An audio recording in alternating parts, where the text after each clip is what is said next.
This is the Elgato prompter, the original version. I think they're calling it Elgato Creator version now. There is an XL version, which I don't know if you can see right here. We're using the XL version now. If you can see in the mirror, that's the Elgato XL version in this mirror. And I love this device. It was actually very helpful to be able to read documents, get kind of notes, scripts, and even just put any kind of screen on here. Made it super helpful to be able to capture content quickly, still look at the camera. Today I'm going to share my thoughts, things I liked about it, didn't like about it, and why we upgraded to the Elgato Prompter XL, and was it worth it, or am I a bit disappointed? So let's find out. Now, from a look and feel perspective, this is the Elgato Prompter. We've got two cold shoe mounts on the top where you can mount stuff. It is a bit plasticky, so it feels a bit flimsy. This is the screen. It's going to show an opposite screen and then reflect off the mirror here. And then the camera goes in right here on the back here. So you do want to have all this to be clean. On the bottom, we have two 1/4 inch mounts to mount on a tripod, depending on the size of your camera and the weight distribution. And then on the back here, we also have a 1/4 inch mount, some screws for what the screen is going to look like, and then this curtain that goes over the camera because we decided to use that variation of it. And then this is the mount where your camera goes. So your camera is actually going to go on to here, and then you can choose the distance away from the actual Elgato prompter. And then you have the option to use certain step-up rings for the lenses that you have to maximize the light coming out from outside of it. So there's different variations for different lenses.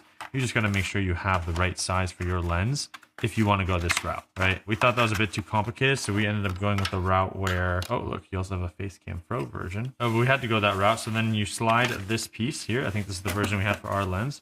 Slides into this slot right here. Your lens will then slide and mount into these holes. And then the camera, this prompter will sit on the tripod. So this becomes the tripod. You have a USB-C port right here that powers and transfers data. The difference with this is that this hangs off of your camera. So the camera stays on the tripod and then you slide this onto the camera. The XL is now the base. So now the XL, you mount the base of the prompter to your tripod and then the camera goes on the base itself. So that's one major difference. Some things I do like about it is that you're able to share your screen and put your screen up and I can like see my notes, what I'm looking at. The things I don't like about it is that it can create a little bit of a haze sometimes. I think the XL version actually creates more of a haze. And you can kind of see like there's a white area here, and then when I turn the prompter off, this gets a little darker. So that's one of the downsides, depending on the lighting, the screen that you're showing, like Google Docs, if it's a white sheet. And then they do have like a teleprompter mode where you can copy paste text, but the Elgato app is shit. It is hard to use. It is hard to paste stuff. It is hard to scroll. It's hard to delete all the text. So I just stopped using it. I just drag over Apple Notes, Google Docs, whatever it is. I'll look at that screen and then I'll just scroll with a mouse off to the side. So we have like a little touchpad right here where I can just like scroll through my notes. Another downside is the Creator version uses a USB-C to USB-A port. I don't know, like they should sell it just the USB-C cable. And I don't know if the Elgato XL cable will work, but it's like, okay, this plugs into the teleprompter. It's like, why is this side not USB-C? So we bought a little Mac adapter. You want to make sure it's the right data and wattage because this powers the screen as well. So that's one of the downsides. And then, you know, once you get it working though, then it provides a lot of value. The Camera Hub software is nice. It's cool. You can dim the screen, change the brightness. It automatically makes it a second display. So it's like a second display on my Mac. I can drag over Windows, Safari, whatever it is, be able to see. If you're doing a live stream, a chat, you can put anything on that screen, which is super helpful. Whereas a classic teleprompter, you're like pasting text in an iPad software. I think this is like second to none, the best way to do it. You just want a second screen, make it easy, effortless. It's an extended display. There's Stream Deck integration. So it just makes things a lot easier, I think, in my mind. Now, who is this for? I think if you're recording scripted videos regularly, you stream on Twitch, YouTube, maybe you're doing a podcast where you want to see your Zoom screen and then be able to look like you're talking to them, but you're also making eye contact with them.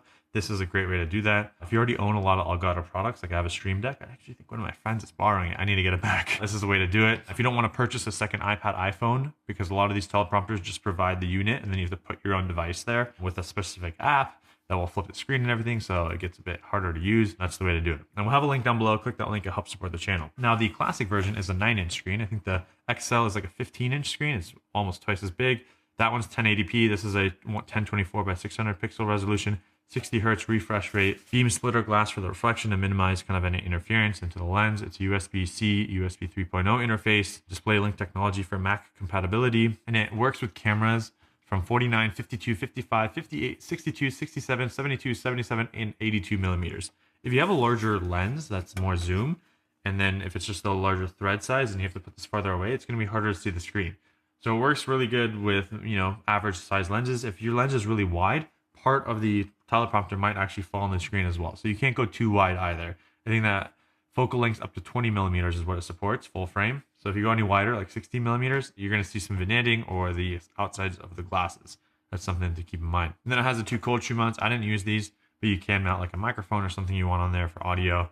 Supports Windows 10, Mac OS 11, and it gives you all the accessories you need to get up and going. The software you got to download, and then there's also a voice sync auto scrolling. So as I'm talking, it can scroll the teleprompter text. I just never ended up using that. It's just easier to pull up Google Docs, Apple Notes. That's just my way that I prefer to use it. And then this one has no power button, whereas the Elgato Prompter XL does. So when I'm done filming, I can turn off the prompter and go about my day. Whereas before, with this device, I would have to unplug it, and then when I need to use it, I'd plug it back in. So it just creates like a little step of like hardware friction. I like having a button. So they did make some upgrades to the XL. I would love to see them bring those benefits down to the classic version, because this is still nice. I think I would still use it for other scenarios. So yeah, let me know your thoughts or questions you have. Click the link in the description that helps support the channel. This is the Elgato Prompter. Big value. If you would like to read a lot of text, stream, you want to see chat while you're looking at a camera, this is the way to go. Subscribe. We'll see you in the next one. Peace.